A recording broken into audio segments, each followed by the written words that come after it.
Assalamu alaikum. À la base, je voulais m'adresser aux jeunes un peu comme moi dans cette vidéo. Je voulais leur parler d'un fléau qui vide nos cœurs de leur iman, mais je me suis rendu compte qu'on était tous sujets au désespoir.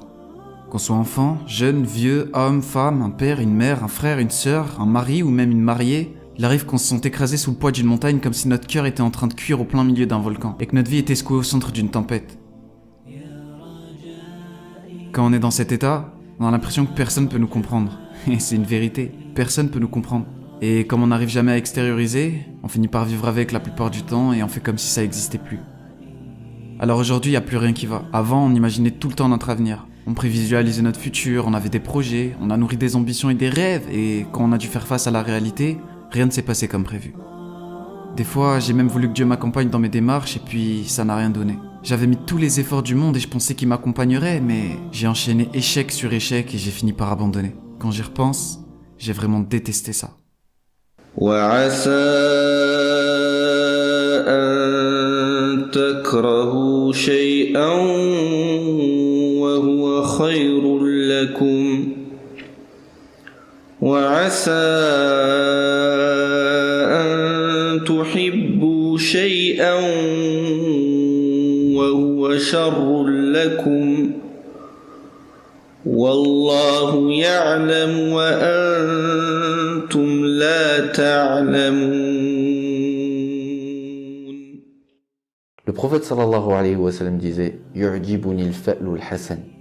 J'aime la positivité. Il faut toujours être positif. À tel point que le prophète sallallahu alayhi wa sallam nous a dit que si vous voyez le jour du jugement dernier approcher, que vous avez dans une de vos mains une graine, plantez-la. Le prophète sallallahu alayhi wa sallam a dit plante-la. Même si tu ne vois pas le résultat, car c'est le jour du jugement dernier. Mais il te dit, plante-la. Et c'est ça la méthodologie de la religion musulmane en ce qui concerne l'espoir. Plusieurs fois, je me suis demandé comment un musulman peut être triste alors qu'il croit en Allah, le seul et unique Seigneur. Est-ce qu'Allah m'éprouve pour que je sois triste? Pourquoi ceux qui ne croient pas en lui ont l'air d'avoir une belle vie alors que moi et les miens, on a beaucoup de mal?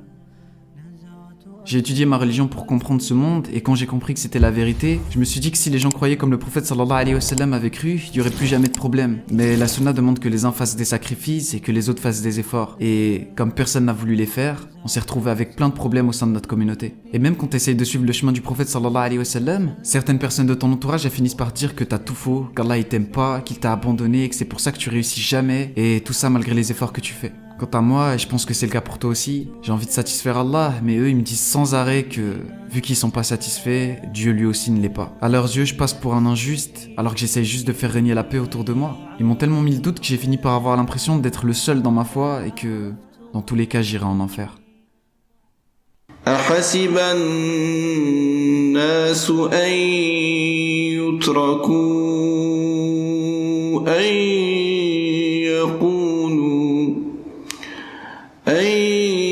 يقولوا آمنا وهم لا يفتنون. Sache que toute la créature a été éprouvée. Min ladun Adam, depuis Adam alayhi salatu wassalam, en passant par les prophètes, les compagnons, les pieux, jusqu'à la dernière créature qui sera sur terre. Alhamdulillah, je fais beaucoup d'efforts dans ma vie. J'essaye de prendre sur moi, de faire plaisir aux gens, de rester assez serviable envers eux, et quand je donne, j'attends même pas le retour du bâton. Et puis de toute façon, j'avais pas le choix que d'arrêter de l'attendre. Parce que dès qu'on me rend les choses, c'est toujours pour me faire encore plus mal. Comme si les gens voulaient pas du bien que j'avais à leur donner. Dans ma tête, je me parle à moi-même et je me demande si je dois encore rester patient et endurer ce qu'ils me font, ou si je dois totalement arrêter d'être gentil avec tout le monde. Si je faisais ça, je me dis qu'au moins, j'aurais un peu moins mal. لا يكلف الله نفسا إلا وسعها لها ما كسبت وعليها ما اكتسبت. Le prophète sallallahu alayhi wa sallam dit dans un hadith Ajaban li amri al-mu'min. Quelle est étonnante la vie du musulman. Ajaban li amri al-mu'mini amruhu kulluhu khair. Toute sa vie est un bien. Iza u'atiya shakar wa iza ibtuliya sabar. Lorsqu'on lui donne, il remercie. Et lorsqu'il est éprouvé, il patiente. Constamment, j'ai peur de perdre mes proches, mon travail, ma situation et tous les bienfaits qu'Allah il m'a donnés. Je sais qu'il faut pas s'y attacher, mais je reste toujours super anxieux, stressé et je finis par déprimer parce que je me dis que je manque de confiance en Allah. J'aimerais pouvoir être comme nos prophètes alayhi salam qui, une fois qu'ils croyaient, ils avaient plus aucun doute sur la volonté d'Allah. Ils savaient que tout ce qui leur arrivait dans la vie avait un but qu'Allah lui-même avait assigné. Et moi j'ai beau savoir ça, j'ai toujours des peurs et des doutes qui me rongent de l'intérieur et ça m'empêche d'avoir confiance en l'avenir qu'Allah il a choisi pour moi.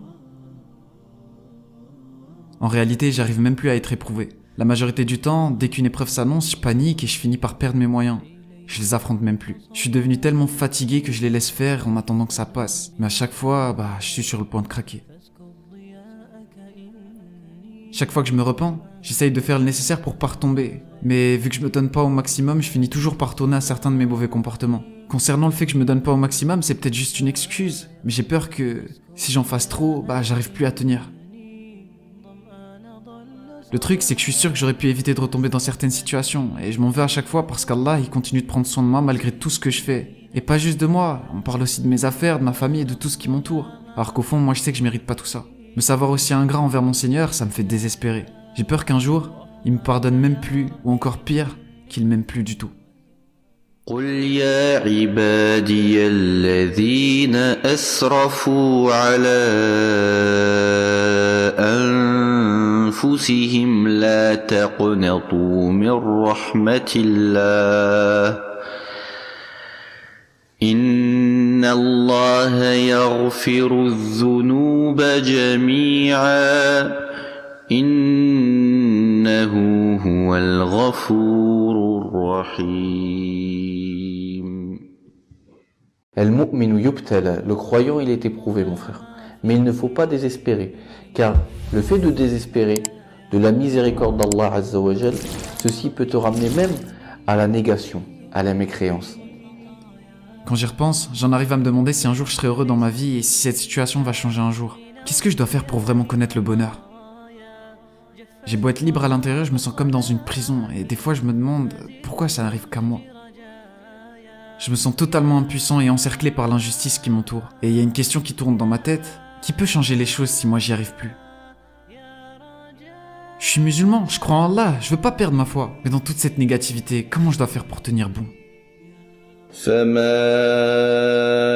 أوتيتم من شيء فمتاع الحياة الدنيا وما عند الله خير وأبقى وما عند الله خير وأبقى للذين آمنوا وعلى ربهم يتوكلون.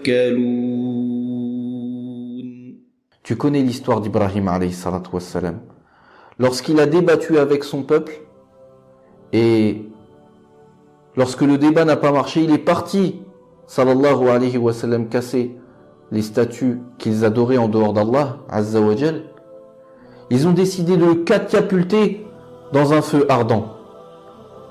À ce moment-là, comme il est rapporté, Jibril alayhi salatu wassalam est venu demander à Ibrahim alayhi salatu wassalam s'il avait besoin de quelque chose, s'il avait besoin d'aide. Qu'est-ce qu'il lui a répondu ? Qu'est-ce qu'a répondu Ibrahim alayhi salatu wassalam ? Hasbi Allah wa ni'mal wakil. Hasbi Allah wa ni'mal wakil. Hasbi Allah wa ni'mal wakil. Alhamdulillah. Ma sœur, mon frère, tu te souviens ? Au début de la vidéo, je t'avais dit qu'on se sentait comme écrasé par une montagne. Mais en réalité, Allah nous a forgés et nous a endurcis. Il nous a affûtés mieux qu'une lame de Masamune. Si nos cœurs brûlent comme au cœur d'un volcan, c'est pour qu'Allah fasse sortir ce qu'il y a de plus pur en nous. Exactement comme on fait fondre l'or et l'acier pour ne garder que la pureté de ces minéraux. Et enfin, si nos vies sont aussi agitées que des tempêtes, c'est parce qu'Allah il nous aime. Et il a envie de nous mettre à l'épreuve pour qu'on puisse voir de nos propres yeux nos défauts. Mais aussi qu'on puisse constater son évolution et ses forces. Par exemple pour moi, la fatigue qu'on ressent, c'est devenu une bénédiction. C'est une nouvelle forme d'endurance et de patience. Elle nous permet de désirer ardemment le paradis et de ne plus succomber à la force et au pouvoir de faire du mal aux autres. Et souvenez-vous mes frères et sœurs, que le musulman il perd jamais. Soit il gagne, soit il apprend. Sa richesse, elle a autant de sens que sa pauvreté. Sa réussite, elle a autant de sens que ses échecs. Sa célébrité, elle a autant de sens que son anonymat. Et sa vie, elle a autant de sens que sa mort et sa résurrection. C'est à Allah que nous appartenons et c'est à lui que nous retournerons. Et rappelez-vous d'Allah quand il révéla au prophète sallallahu alayhi wa sallam: et je n'ai créé les djinns et les humains que pour qu'ils m'adorent. Votre travail, vos proches, vos richesses, votre vie, votre religion et même vous-même, prenez-en soin et soyez reconnaissants. Ne laissez pas le diable vous faire désespérer et retournez à Allah avec un cœur sain et une âme apaisée.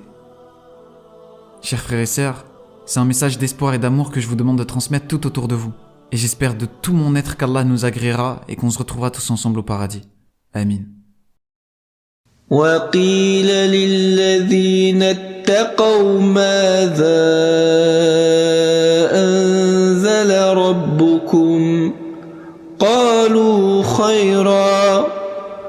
قالوا خيرا للذين أحسنوا في هذه الدنيا حسنة ولدار الآخرة خير ولنعم دار المتقين